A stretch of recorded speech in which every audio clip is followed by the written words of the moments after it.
आज इस वीडियो में हम करेंगे क्लास 7 साइंस का चैप्टर 2 का पार्ट 2 न्यूट्रिशन इन एनिमल्स। जो पार्ट 2 है उसमें हम करेंगे digestion in humans. We take in food through the mouth, digest and utilize it. यानी हम जो खाना खाते हैं, फूड, वो अपने माउथ से खाते हैं और उसको डाइजेस्ट करते हैं और उसको यूटिलाइज कर लेते हैं। यानी जो हमें डाइजेस्ट करने से बॉडी एनर्जी मिलती है या न्यूट्रिएंट्स मिलते हैं, वो हमारी बॉडी एब्जॉर्ब कर लेती है। डेफिकेटेड का मीनिंग होता है उसको अपने अनयूज पार्ट्स को, जो हमारी बॉडी में यूज नहीं होते पार्ट्स, या जो बचा हुआ डाइजेशन के बाद जो बचा हुआ पार्ट्स होते हैं जो कि वेस्ट होते हैं, उनको हम अपनी बॉडी से निकाल देते हैं एनएस के थ्रू, यानी पॉटी के through. Have you ever wondered what happens to the food inside the body? हमने ये तो देखा कि खाना हम खाते हैं मुंह से और हम उसको यूज करके, यूटिलाइज करके उसको हम डेफिकेट कर देते हैं, लेकिन इसके बीच में क्या होता है, हमारी बॉडी कैसे डाइजेस्ट करती है फूड, उसमें कौन कौन से पार्ट्स होते हैं और क्या क्या करते हैं, अब हम उस बारे में पढ़ते हैं। The food passes through a continuous canal which begins at the buccal cavity and ends at the anus. तो ये जो फूड है हमारा, ये जब हम मुंह से इसको खाते हैं तो उसके बाद वो हमारी बॉडी में एक कंटिन्यूस कैनाल, मतलब एक पाइप है जो कि लगातार चल रहा है, जो शुरू होता है हमारे बकल कैविटी से यानी मुंह से और एंड होता है एनस तक। तो अब हम देखते हैं इसके जो फिगर दिया हुआ है उसमें देखते हैं, ये है mouth from where we intake food and this is the buccal cavity. ये बकल कैविटी लिखा है। अभी बकल कैविटी से हम फूड को इनटेक करते हैं और उसके बाद ये फूड पाइप से होता हुआ, ये फूड पाइप है, इससे होता हुआ हमारे स्टमक में आता है। यहाँ पर स्टमक में आ जाता है, ये स्टमक है, और स्टमक से फिर वो स्मॉल इंटेस्टाइन में आता है। ये स्मॉल इंटेस्टाइन ये इधर आ रही है, ये स्मॉल इंटेस्टाइन है, तो यहाँ आ जाता है, और स्मॉल इंटेस्टाइन से ये पूरे स्मॉल इंटेस्टाइन में होने के बाद में ये लार्ज इंटेस्टाइन में एंटर करता है, और लार्ज इंटेस्टाइन से जब ये डाइजेस्ट हो जाता है अच्छे से, और जो वेस्ट मटेरियल होता है वो हमारी रेक्टम में चला जाता है और एनएस के थ्रू डेफिकेट हो जाता है। तो ये बॉडी पार्ट्स हैं जो कि यूज होते हैं while we digest our food. खाने से शुरू करके जब तक वो फूड को हम अपनी बॉडी से बाहर नहीं निकालते, यानी यूज या वेस्ट फूड को, तब तक ये सभी पार्ट्स एक कंटिन्यूस कनाल की तरह है, यानी एक कंटिन्यूस पाइप की तरह है जिसमें फूड चलता है और डाइजेस्ट होते रहता है अलग अलग पार्ट्स में। तो अब हम इसको पढ़ते हैं आगे। The kanal can be divided into various compartments. तो ये जो डाइजेस्टिव ट्रैक्ट है या कैनाल है, उसको हम अलग अलग पार्ट्स में डिवाइड कर सकते हैं। First is buccal cavity, second is food pipe और oesophagus, third is stomach,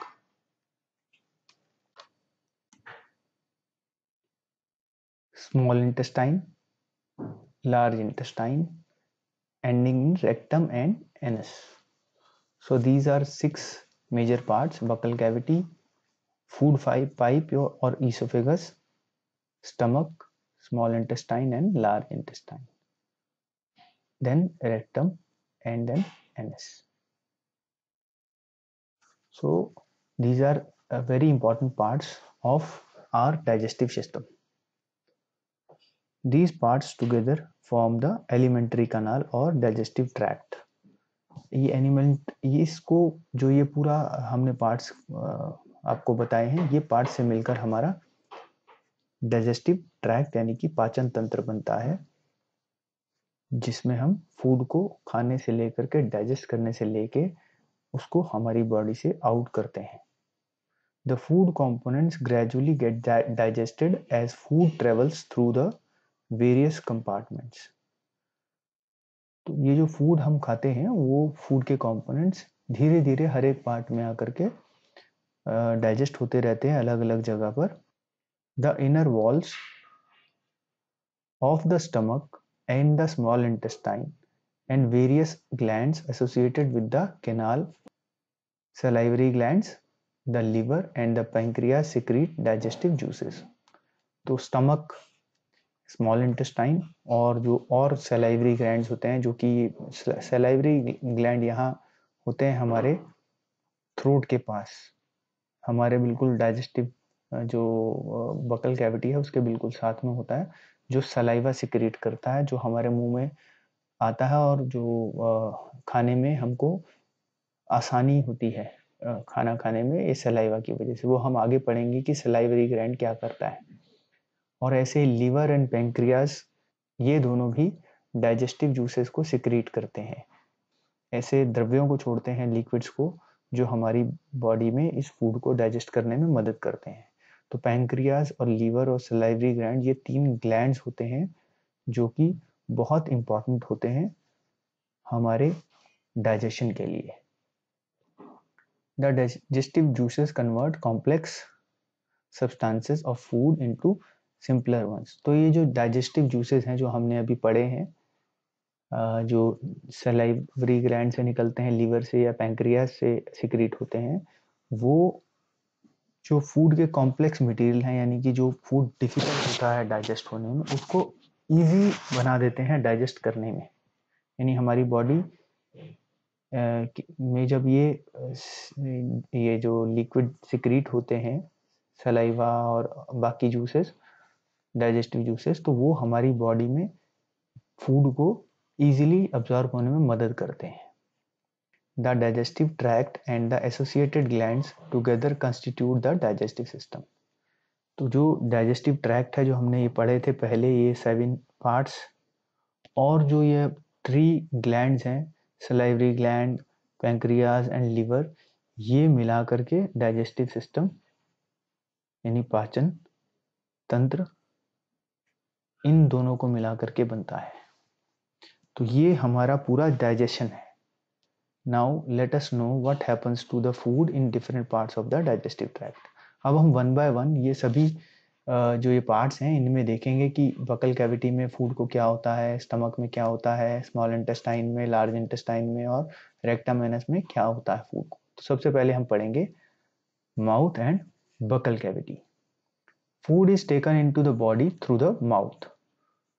the process of taking food in the body is called ingestion.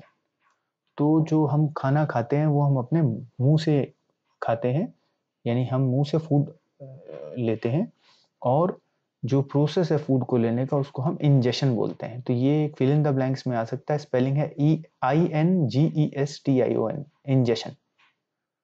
We chew the food with the teeth and break it down mechanically into small pieces.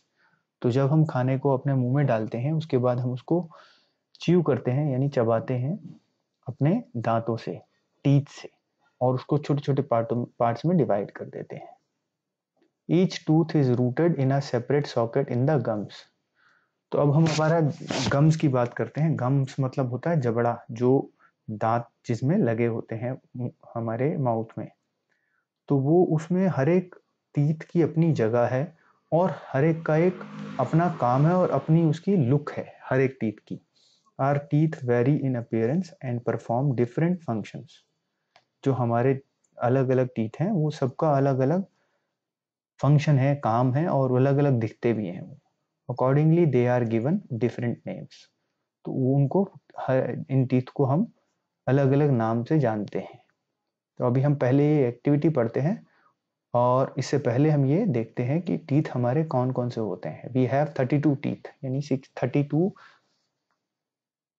Total, जिनमें 16 lower jaw में होते हैं यानी नीचे की तरफ होते हैं, और 16 ऊपर वाले जॉ में होते हैं। तो हम सिर्फ 16 देख रहे हैं यहाँ, ऐसे ही 16 जो है अपर जॉ में होते हैं। हमने देखा हमारे 2 जॉज होते हैं, लोअर जॉ और अपर जॉ। अपर जॉ मतलब ऊपर का जबड़ा, और लोअर जॉ में मतलब नीचे का जबड़ा। तो उसमें टोटल 32 टीथ होते हैं। वो कैसे बटे होते हैं? सबसे पहले इंसिजर्स होते हैं, इंसिजर्स जो लोअर जॉ में 4 होते हैं और अपर जॉ में भी 4 होते हैं। ये इंसिजर्स मतलब सामने के जो दांत होते हैं 1, 2, 3 एंड 4। उसके बाद कैनाइन होते हैं।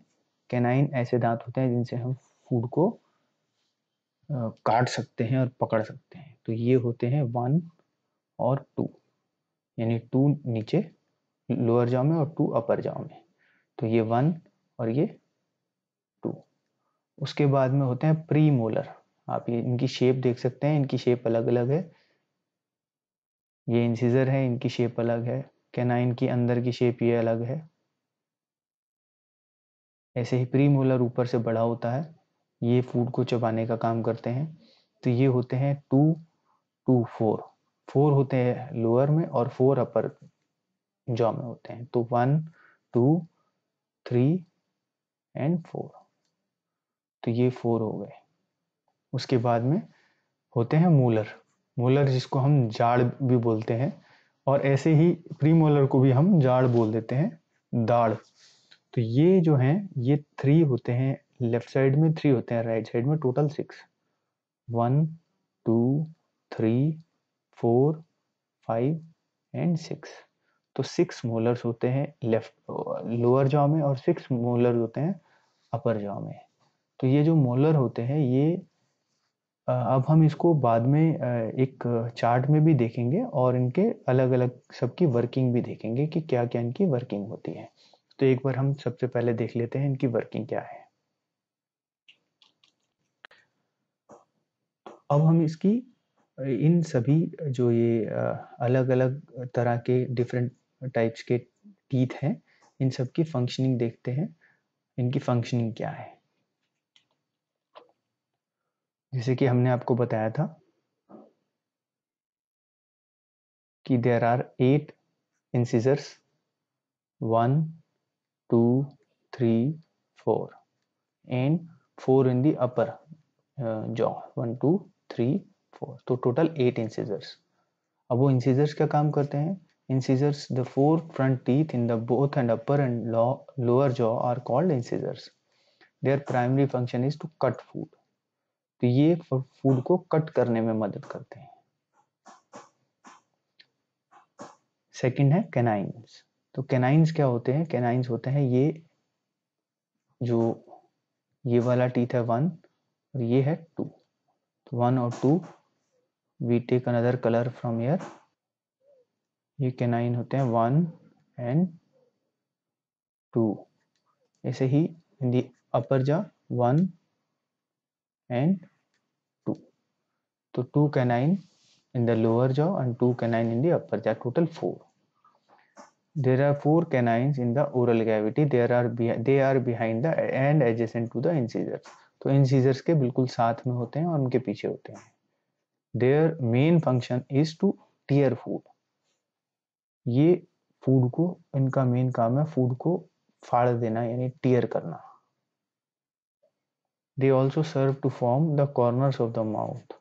और ये आप देख सकते हैं ये हमारा कॉर्नर, जब जहाँ से हमारा जॉ टर्न करता है ये उस कॉर्नर पर है। तो ये कॉर्नर्स बनाते हैं माउथ में। उसके बाद होते हैं प्री मोलर्स। तो प्री मोलर्स जो होते हैं, these teeth are located behind and adjacent to the canines and are designed to crush food. तो ये इसके बाद में ये प्री मोलर्स होते हैं, ये दो जो प्री मोलर हैं, ऐसे ही ये दो भी प्री मोलर हैं और ऐसे ही अपर जॉ में भी ये प्री मोलर हैं। तो ये प्री मोलर्स जो होते हैं ये फूड को क्रश यानी कि बिल्कुल पीसने के काम आते हैं। तो ये हमारे 4 टीथ हो गए, 4 टू जा 8 प्रीमोलर्स हो गए एंड कैनाइन्स हो गए 4। अभी लास्ट में बचते हैं मोलर्स। तो मोलर्स जो होते हैं, मोलर्स मतलब होता है दाढ़ या जाड़। तो मोलर्स डेवलप लेट। ये जो मोलर्स हैं ये सबसे बाद में डेवलप होते हैं, जब इंसान ह्यूमन जो होते हैं बड़े हो रहे होते हैं उस टाइम पर डेवलप होते हैं। ये जो फर्स्ट पेयर है वो तो मोलर्स का बहुत जल्दी डेवलप हो जाता है, लेकिन ये जो बाद के हैं 4 टीथ 1, 2 एंड 3 एंड 4, जो ये लास्ट वाले हैं इनको बोलते हैं wisdom teeth. Wisdom teeth, and ये डेवलप होते हैं in the age after around 21 years of age. तो ये जो मोलर्स हैं ये हमको फूड को ग्राइंड करने में मदद करते हैं। ग्राइंड मीन्स बिल्कुल एकदम उसको छोटे छोटे पार्ट्स में, टुकड़ों में बिल्कुल एकदम चटनी बना देते हैं उसकी, यानी ग्राइंड कर देते हैं। आइए अब आगे चैप्टर पढ़ते हैं। Activity 2.2, wash your hands, look into the mirror and count your teeth. First of all we must wash your hands before doing this activity. उसके बाद में हमें मिरर के सामने खड़े होकर के अपने टीथ को काउंट करना है। Use your index finger to feel the teeth. तो अपना जो इंडेक्स फिंगर होता है उसको यूज करना है और टीथ को फील करके काउंट करना है। How many kinds of teeth could you find. तो अभी हमने आपको जैसे टीथ के काइंड्स बताए थे वीडियो में। How many types of teeth could you find in your mouth. आपको कितने तरह के टीथ अपने मुंह में मिले जब आपने उसको इंडेक्स फिंगर से टच किया या फील किया। Take a piece of an apple और bread and eat it. Which teeth do you use for biting and cutting, and which ones for piercing and tearing?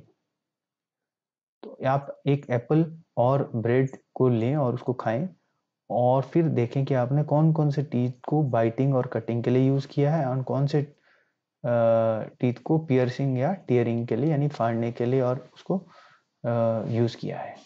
Also find out the ones that are use for chewing and grinding. तो कौन से teeth हैं जो आपने chewing और grinding के लिए use किया है। Record your observation in total table 2.2। सो ये टेबल 2.2 है, इसमें हमने ये काउंट करके टीथ को काउंट करके अपने आप लिख करके देना है कि कटिंग एंड बाइटिंग के लिए कौन से टीथ यूज होते हैं और वो लोअर जॉ में कितने हैं और अपर जॉ में कितने हैं। कटिंग एंड बाइटिंग के लिए इंसिजर्स यूज होते हैं जो कि लोअर जॉ में 4 होते हैं और अपर जॉ में भी 4 होते हैं, टोटल हो जाते हैं 8।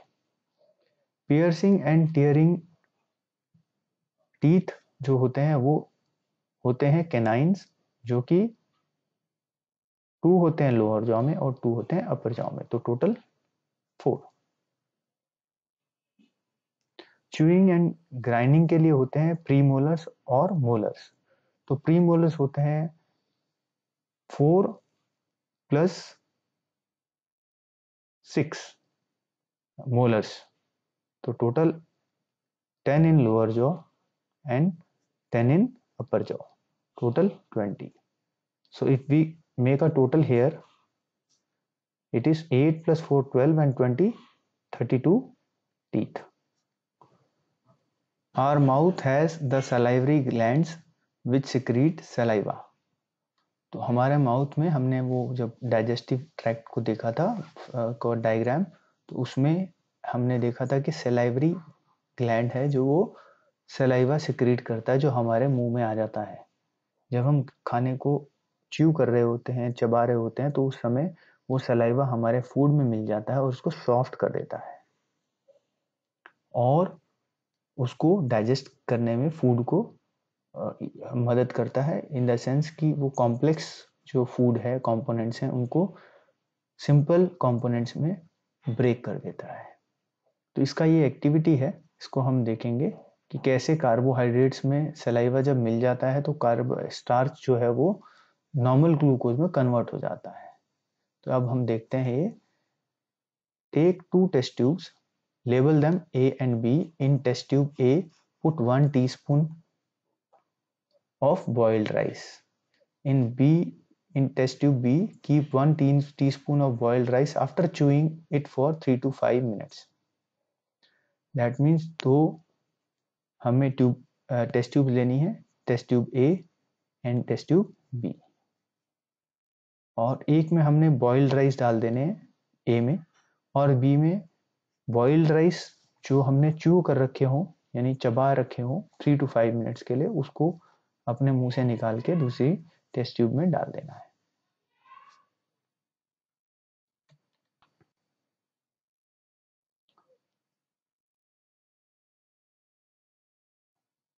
Now add 3 to 4 ml of water in both the test tubes.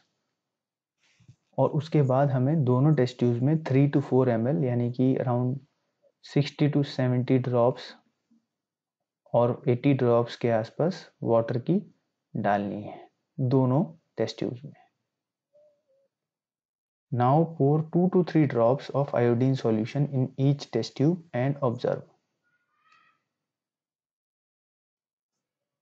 तो उसमें अब हमको इन दोनों टेस्ट ट्यूब्स में आयोडीन जो है, ये जैसे हम ड्रॉपर से देख सकते हैं, आयोडीन सॉल्यूशन की 2 to 3 ड्रॉप्स दोनों टेस्ट ट्यूब में जब हम डाल देंगे तो फिर क्या होगा, तो फिर ये होगा कि जो टेस्ट ट्यूब ए है जिसमें हमने नॉर्मल बॉइल्ड राइस डाले थे, जिसे हमने च्यू नहीं किया था, चबाया नहीं था, उनका कलर जो है वो वॉयलेट हो जाएगा यानी बैंगनी रंग का हो जाएगा, जो दिखाता है कि जो राइस है उसके अंदर स्टार्च है। स्टार्च एक कार्बोहाइड्रेट है जो कि कॉम्प्लेक्स मटेरियल है, जो जब हम उसमें उसको हम चबाते हैं राइस को और दूसरी टेस्ट ट्यूब में डाल देते हैं तो उसमें हमारा सलाइवा मिक्स हो जाता है। जब हम उसको च्यू करते हैं हमारा मुंह में जो सलाइवा होता है वो उसमें मिक्स हो जाता है और वो स्टार्च को ब्रेक कर देता है ग्लूकोज में। तो इसलिए जो बी टेस्ट ट्यूब है उसके अंदर कलर चेंज नहीं होता है और कलर ऐसे ही रहता है, क्योंकि यहाँ पर इस बी टेस्ट ट्यूब में स्टार्च नहीं है, यानी कि स्टार्च को हमारे सलाइवा ने उसको स्टार्च को कन्वर्ट कर दिया है ग्लूकोज में, और ग्लूकोज एक सिंपल कंपोनेंट है, लेकिन जो स्टार्च था वो पहले कॉम्प्लेक्स था। तो हमारे सलाइवा ने स्टार्च को के साथ मिलकर उसको कन्वर्ट कर दिया है ग्लूकोज में। तो ये जो एक्टिविटी है ये एक बहुत अच्छी एक्टिविटी है, जिससे हम ये समझ सकते हैं कि हमारा जो सलाइवा होता है मुंह में जो जो जो हमारे फूड में मिलता है वो स्टार्च को या कार्बोहाइड्रेट को जो कि एक कॉम्प्लेक्स मटेरियल है उसको ब्रेक करके ग्लूकोज में कन्वर्ट कर देता है, जो कि एक सिंपल मटेरियल है और हमारी बॉडी ग्लूकोज को डायरेक्टली अब्जॉर्ब कर लेती है। तो आई होप ये एक्टिविटी आपको अच्छे से समझ में आ गई है। अब हम पढ़ते हैं टंग के बारे में। टंग यानी कि हमारी जीभ।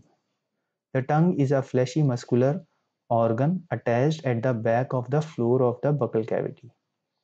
तो जो हमारी टंग होती है वो हमारे बकल कैविटी के बिल्कुल बैक में होती है, यानी हमारे गले के पास जुड़ी होती है, और ये एक फ्लैशी मसल है यानी कि मांस वाली मसल है। It is free at the front end can be moved in all directions. तो ये पीछे से जुड़ी होती है लेकिन आगे से ये फ्री होती है एकदम, और ये कहीं किसी भी डायरेक्शन में मूव कर सकती है। Do you know the functions of the tongue? तो ये फंक्शंस क्या होते हैं टंग के, ये अब हम देख लेते हैं कि हमारी टंग का यूज क्या है या उनके फंक्शन क्या है। तो अब हम इसको सेपरेट एक स्लाइड में देखते हैं। ये हमारी टंग है और इस टंग के डिफरेंट रीजन्स हैं।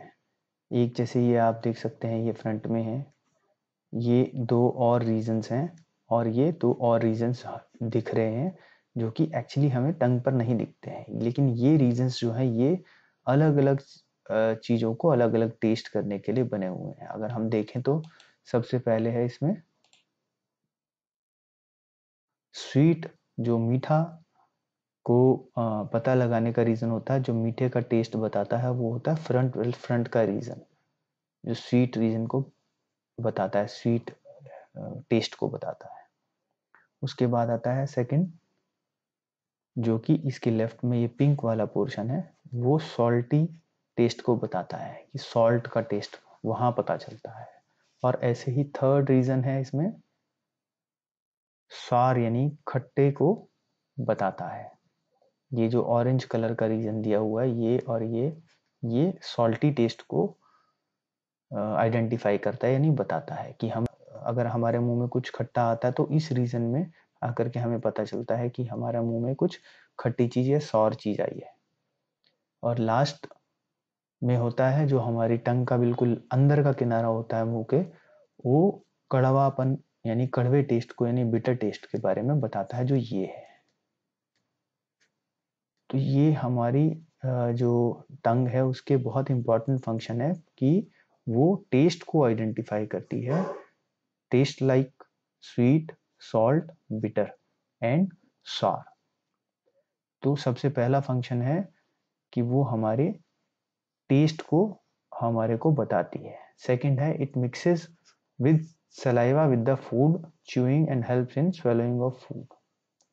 तो ये जो टंग है ये हमें मदद करती है सलाइवा को हमारे फूड के साथ मिक्स करने में। सलाइवा जो सलाइवरी ग्लैंड से निकलता है और उसको मदद करती है हमारे फूड के साथ मिक्स करने में, और उसके बाद च्यूइंग में मदद करती है, और जो फूड होता है उसको निगलने में मदद करती है च्यूइंग के बाद में।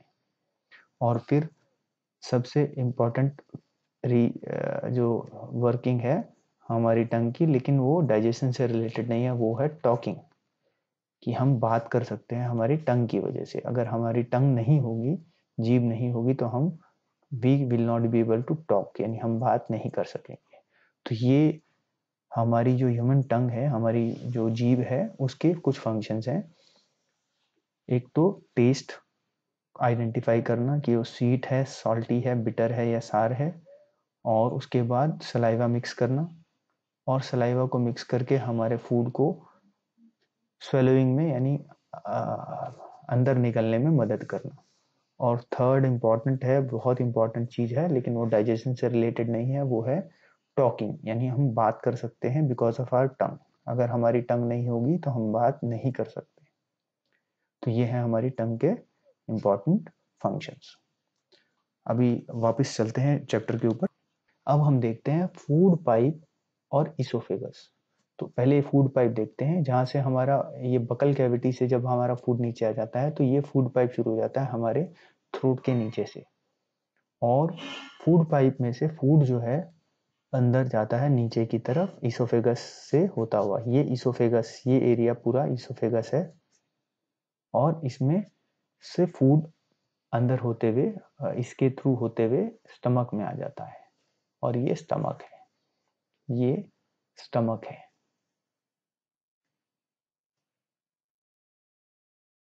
The swallowed food passes into the food pipe or esophagus. Look at figure 2.2. The food pipe runs along the neck and the chest. Food is pushed down by the movement of the wall of the food pipe. तो ये जो food pipe है, इसमें जब food जाता है तो ये जो हमारी फूड पाइप की वॉल है वो उसको फूड को नीचे की तरफ पुश करती है, जिसकी वजह से फूड नीचे जाता रहता है। Actually, this movement takes place throughout the alimentary canal and pushes the food downwards. तो ये जो एलिमेंट्री कैनाल है जो हमने पहले देखी थी, ये एलिमेंट्री कैनाल में, पूरे एलिमेंट्री कैनाल में जो ये इसकी वॉल्स हैं वो फूड को नीचे की तरफ पुश करती रहती हैं, जिससे फूड इस एलिमेंट्री कैनाल में पूरा मूव करते रहता है। पहले फूड पाइप में, इसोफेगस में, फिर स्टमक में, फिर उसके बाद स्मॉल इंटेस्टाइन में, फिर लार्ज इंटेस्टाइन में, और फिर एनस में पहुंच जाता है। तो ये फूड जो है, जो वॉल्स हैं हमारी एलिमेंट्री कैनाल की, वो उसको फूड को नीचे की तरफ पुश करती रहती हैं। At times the food is not accepted by your stomach and is vomited out. कभी कभी जब हम अनवेल होते हैं, यानी हम बीमार महसूस करते हैं, तो कई बार हमारा स्टमक जो है फूड को एक्सेप्ट नहीं करता और हम लोग उसको वॉमिट कर देते हैं, यानी उल्टी कर देते हैं। तो recall the instances when you vomited after eating and think of the reason for it. यानी जो ये हमने कभी कभी हमारे साथ भी ऐसा हो गया होगा, आपके साथ भी ऐसा हो गया होगा कि आपने खाना जो है वो खा के उसको उल्टी कर दिया होगा, यानी वो खाना डाइजेस्ट नहीं हुआ होगा। तो इसका क्या रीज़न होगा आपके हिसाब से? तो रीज़न बहुत हो सकते हैं। रीज़न हो सकता है कि एक तो फूड खराब हो, या फिर आपकी स्टमक खराब हो, इंडाइजेशन हो गया हो। तो बहुत सारे रीजंस हो सकते हैं। तो discuss with your parents and teachers. तो आप ये रीजंस जो हैं, वॉमिटिंग क्यों हो सकती है, उसके रीजंस आप अपने पेरेंट्स या टीचर के साथ डिस्कस कर सकते हैं। तो ये हमने पढ़ लिया है फूड पाइप और इसोफेगस। नेक्स्ट है स्टमक। तो इसोफेगस से जब जो फूड होता है वो नीचे आकर के स्टमक में आता है। The stomach is a thick walled bag.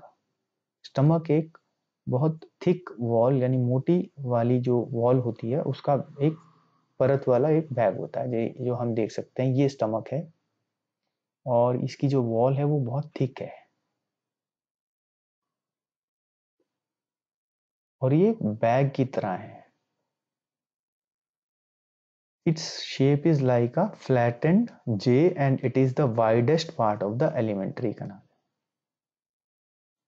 तो जो ये स्टमक है, एक तो ये इसका ऐसे लगता है जैसे जे तो लंबा होता है, ऐसा होता है, लेकिन इसका जो जे है उसको फ्लैट करके हमने ऐसा बना दिया हो, तो ये जे फ्लैटेंड जे की तरह है। और दूसरा ये जो है, जो हमारी एलिमेंट्री कनाल है उसका सबसे चौड़ा पार्ट है। आप देखिए कि ये इतना चौड़ा है, वेराज हमारी जो फूड पाइप है वो सिर्फ इतनी ये है और ये इसकी चौड़ाई जो है वो इतनी ज़्यादा है। तो ये हमारा सबसे ज़्यादा चौड़ा यानी वाइडेस्ट पार्ट है हमारे एलिमेंट्री कनाल का। It receives food from the food pipe at one end and opens into the small intestine at the other. तो इसमें फूड जो आता है वो इसोफेगस यानी फूड पाइप से आता है नीचे, और फिर जब स्टमक में डाइजेस्ट हो जाता है फूड तो वो स्मॉल इंटेस्टाइन में चला जाता है। यानी इसको फूड कहाँ से मिलता है? It receives food from oesophagus and it gives food after digesting to small intestine. The inner lining of the stomach secretes mucus, hydrochloric acid and digestive juices. तो जो इनर लाइनिंग होती है स्टमक की, ये इनर लाइनिंग है, यहाँ से digestive juices, hydrochloric acid and mucus निकलता है।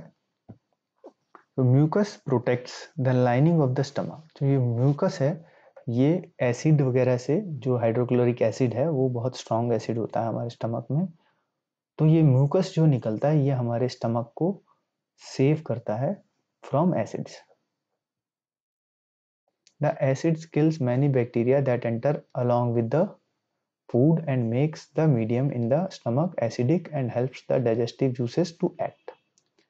तो जो ये हाइड्रोक्लोरिक एसिड निकलता है ये हमारे बॉडी में, स्टमक में आने वाले बहुत सारे बैक्टीरिया को किल कर देता है, जो हार्मफुल बैक्टीरियाज होते हैं उनको किल कर देता है और एसिडिक बना करके रखता है। हमारे जो स्टमक है उसके मीडियम, उसके अंदर एसिडिक होता है, जिसकी वजह से डाइजेस्टिव जूसेस जो है वो अपना काम कर सकते हैं। Digestive juices break down the proteins into simpler substances. तो जो हमारा स्टमक है उसके अंदर जो डाइजेस्टिव जूसेस हैं वो प्रोटीन्स को सिंपल सब्सटेंसेस में ब्रेक कर देते हैं। ये प्रोटीन कॉम्प्लेक्स सब्सटेंस है जो हमारी बॉडी के पार्ट्स एब्जॉर्ब नहीं कर सकते। तो हम प्रोटीन जब इंटेक करते हैं या खाते हैं, जैसे कि पनीर हो गया या दालें हो गई जिनमें प्रोटीन होता है, तो उसको डाइजेस्टिव जूसेस जो हैं ब्रेक कर देते हैं ऐसे सब्सटेंसेस में, उनको बोलते हैं एमिनो एसिड्स वगैरह। तो वो ऐसे सब्सटेंसेस में ब्रेक कर देता है जो हमारी बॉडी आराम से इजीली एब्जॉर्ब कर लेती है, हमारे बॉडी पार्ट्स एब्जॉर्ब कर लेते हैं और उससे हमारी बॉडी को ग्रो करने में मदद मिलती है और रिपेयर करने में मदद मिलती है। स्टमक के बाद आता है स्मॉल इंटेस्टाइन। जो फूड है वो सबसे पहले माउथ में आता है, माउथ से वो हमारे इसोफेगस यानी फूड पाइप में आता है, फूड पाइप से वो जाता है स्टमक में और स्टमक से आता है स्मॉल इंटेस्टाइन में। तो the small intestine is highly coiled and is about 7.5 metre long.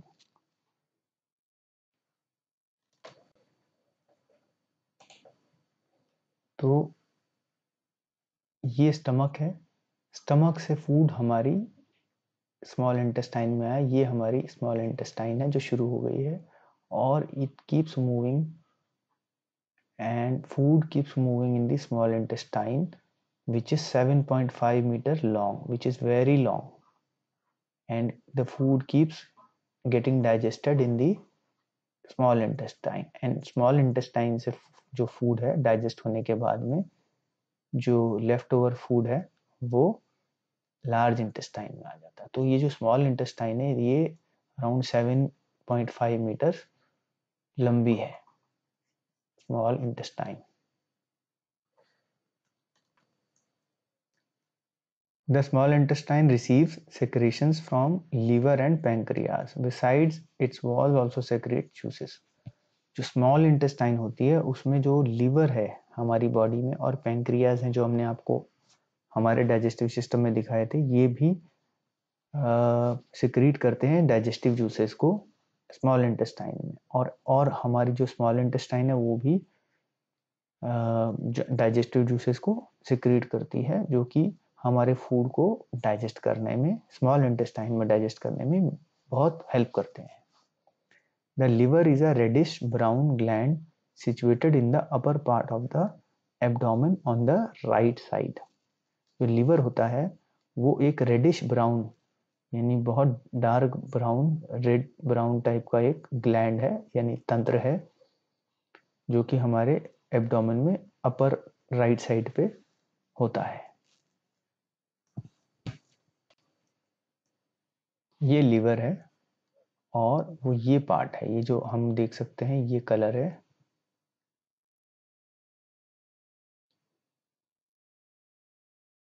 ये लीवर है जो कि राइट साइड पर है, अपर राइट साइड पे है। ये हमारा लीवर है। इसको हम दूसरे पेन से देखते हैं।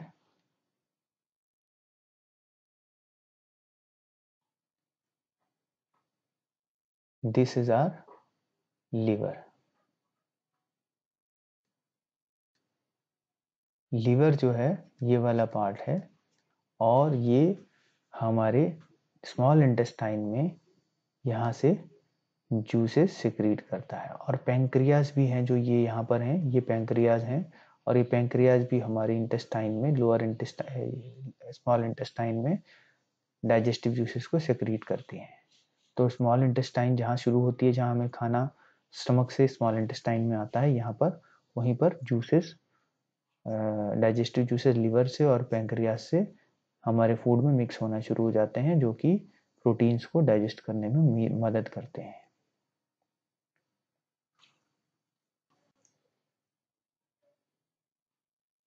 It is the largest gland in the body.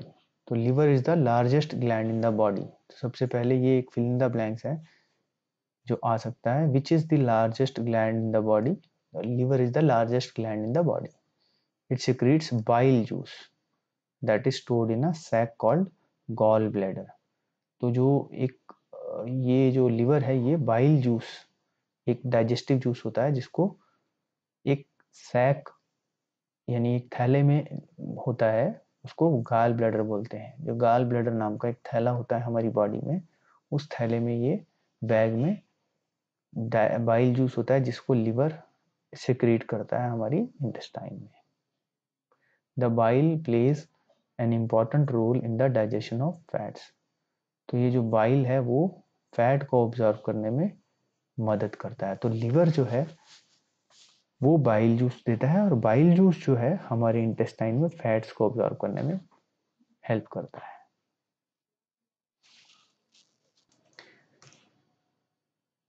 ये गॉल ब्लैडर है,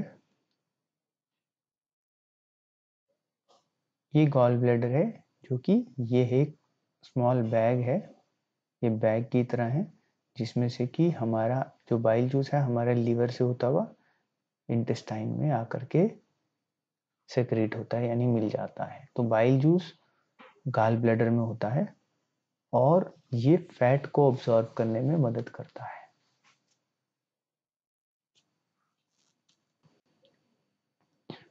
नेक्स्ट है pancreas. The pancreas is a large cream coloured gland located just below the stomach. तो पैंक्रियाज जो है वो एक अलग तरह का ग्लैंड होता है जो कि डाइजेस्टिव जूसेस सिक्रीट करता है। वो स्टमक के जस्ट नीचे एक क्रीम कलर का ग्लैंड होता है। The pancreatic juice acts on carbohydrates, fats and proteins and changes them into simpler forms. तो पैंक्रियाज से जो डाइजेस्टिव जूस निकलता है, जो सिक्रीट होता है, वो हमारे इंटेस्टाइन में आकर के कार्बोहाइड्रेट, फैट और प्रोटीन्स तीनों को कॉम्प्लेक्स से सिंपल फॉर्म में ले आता है, चेंज कर देता है, जिससे हमारी बॉडी इजीली उसको ऑब्जॉर्व कर लेती है, इन तीनों को, कार्बोहाइड्रेट्स को भी, फैट्स को भी और प्रोटीन्स को भी। तो अब हम देखते हैं पैंक्रियाज कहाँ है। ये पैंक्रियाज है, ये पैंक्रियाज है ये, और ये इनसे जो डाइजेस्टिव जूस है वो भी ये जो एक नर्व सी है इससे आकर के यहाँ इंटेस्टाइन में डाइजेस्टिव जूस जो पैंक्रियाज से आ जाता है, और वो इंटेस्टाइन में कार्बोहाइड्रेट्स, प्रोटीन्स और फैट्स को सिंपल फॉर्म में कन्वर्ट कर देता है, जो हमारी बॉडी इजीली अब्जॉर्व कर लेती है। Now the partly digested food now reaches the lower part of the small intestine, where the intestinal juice completes the digestion of all components of the food. तो जब हमारा फूड इंटेस्टाइन के lower level पे आ जाता है, तो हमारा जो डाइजेस्टिव जूसेस हैं वो फूड को ऑलमोस्ट अच्छे से डाइजेस्ट कर लेते हैं, पूरे कंपोनेंट्स को।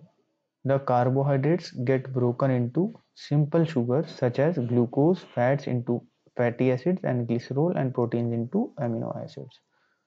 तो जो ये इंटेस्टाइन है, स्मॉल इंटेस्टाइन, इसके अंदर कार्बोहाइड्रेट्स को सिंपल शुगर्स में कन्वर्ट कर देते हैं, सच एज ग्लूकोज में कन्वर्ट कर देते हैं, फैट्स को फैटी एसिड्स में और ग्लिसरॉल में, एंड प्रोटीन्स को अमीनो एसिड्स में कन्वर्ट कर देते हैं, यानी कि कॉम्प्लेक्स कंपोनेंट्स को सिंपल कंपोनेंट्स में चेंज कर देते हैं, जिन्हें हमारी बॉडी इजीली एब्जॉर्ब कर सकती है।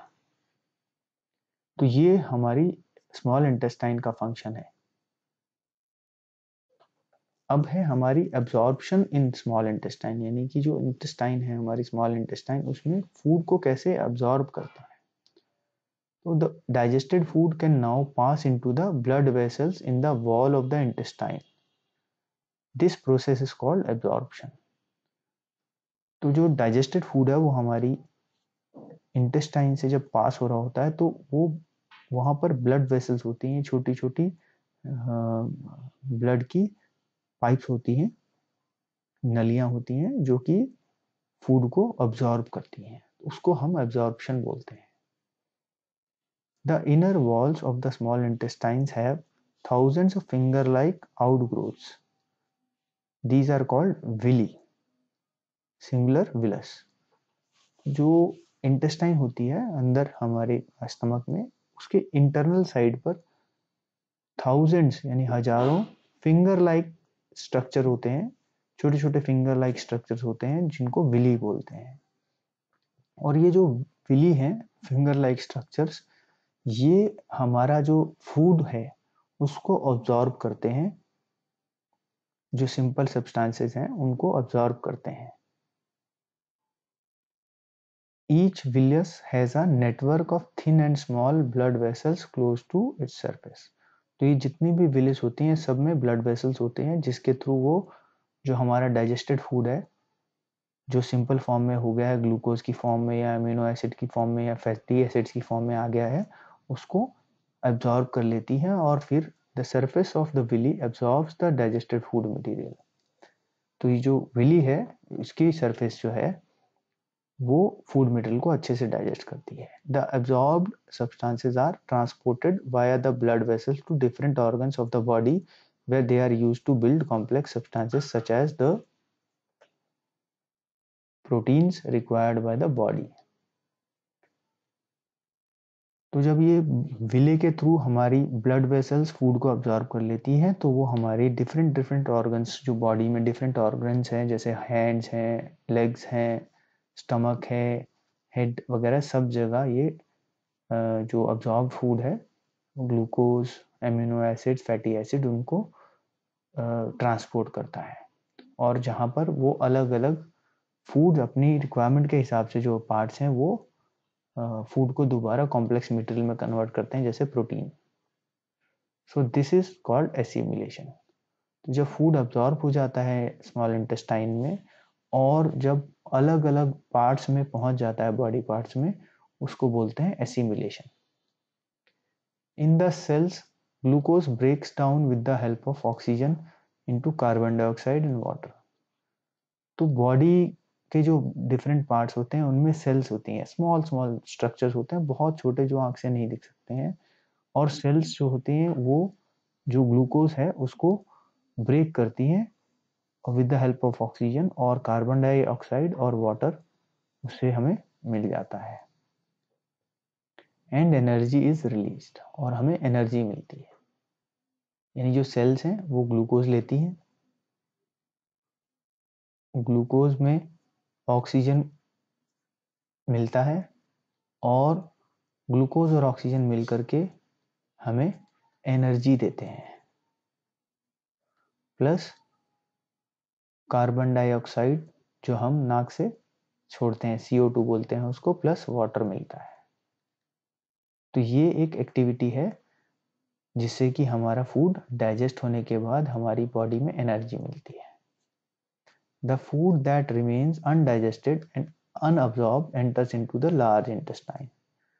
तो जो हमारी स्मॉल इंटेस्टाइन में एनर्जी मिलने के बाद में जो फूड अब्जॉर्ब नहीं हो पाता या अनडाइजेस्टेड है या वेस्ट है, वो हमारी लार्ज इंटेस्टाइन में चले जाता है। अभी लार्ज इंटेस्टाइन में क्या होता है वो देखते हैं। तो जब फूड हमारी लार्ज इंटेस्टाइन में आता है, large intestine is wider and shorter than small intestine, it is about 1.5 metre in length. तो ये जो लार्ज इंटेस्टाइन है वो हमारी स्मॉल इंटेस्टाइन से एक तो चौड़ी है, लेकिन वो शॉर्ट है। हमारी जो स्मॉल इंटेस्टाइन है 7.5 मीटर की है, लेकिन लार्ज इंटेस्टाइन है 1.5 मीटर की। यानी लार्ज इंटेस्टाइन वैसे तो बड़ी दिखती है, लेकिन वो लेंथ में स्मॉलर देन स्मॉल इंटेस्टाइन है।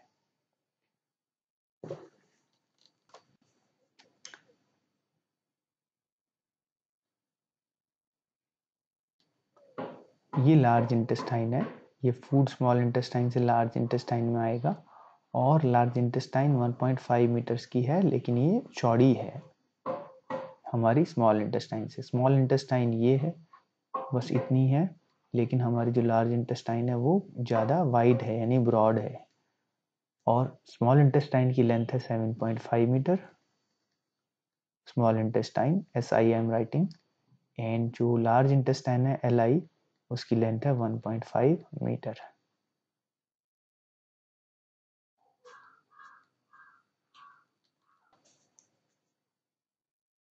Its function is to absorb water and some salts from the undigested food material। तो लार्ज इंटेस्टाइन का जो फंक्शन है वो है, जो अनडाइजेस्टेड मटेरियल हमें लार्ज इंटेस्टाइन में आया है स्मॉल इंटेस्टाइन से, उसमें से वाटर को और कुछ सॉल्ट्स को एब्जॉर्ब करता है। The remaining waste passes into the rectum and remains there as semi solid feces। जो बाकी वेस्ट बच जाता है, जो वाटर का एब्जॉर्प्शन के बाद या सॉल्ट के ऑब्जर्वेशन के बाद, वो रेक्टम में जाकर के इकट्ठा हो जाता है, जहां वो वेस्ट मटेरियल है और सेमी सॉलिड फॉर्म में पड़ा रहता है। The faecal matter is removed through the anus from time to time, this is called egestion. ये फीकल मैटर का मीनिंग होता है जो वेस्ट मटेरियल हमारे रेक्टम में पड़ा हुआ है, जो बॉडी से बाहर निकलेगा जब हम पॉटी जाएंगे, तो उसमें हमारे ये जो वेस्ट मटेरियल है, अनडाइजेस्टेड मटेरियल, ये हमारी बॉडी से बाहर चला जाएगा, इसको बोलते हैं इजेशन। तो हमने अभी तक इस सेकंड पार्ट में देखा है कि हमारी बॉडी में डाइजेशन के लिए क्या क्या पार्ट्स हैं, और वो हर एक पार्ट डाइजेशन में, फूड को डाइजेस्ट करने में क्या फंक्शन करता है, और हमारा फूड एब्जॉर्ब कैसे होता है, कॉम्प्लेक्स मटेरियल्स को सिंपल फॉर्म में कैसे कन्वर्ट करते हैं, ग्लूकोज में, फैटी एसिड्स में या एमिनो एसिड्स में, जिसको हमारी बॉडी के पार्ट्स इजीली एब्जॉर्ब कर लेते हैं, और हमारी सेल्स में ग्लूकोज से एनर्जी कैसे बनती है ऑक्सीजन को मिक्स करके, और कार्बन डाइऑक्साइड कैसे निकलती है, और हमारी बॉडी में लार्ज इंटेस्टाइन में जो फूड वेस्ट मटेरियल है वो इजेशन से कैसे हमारी बॉडी से रिमूव हो जाता है। तो ये हमारा पार्ट 2 यहाँ पर कंप्लीट हो गया है।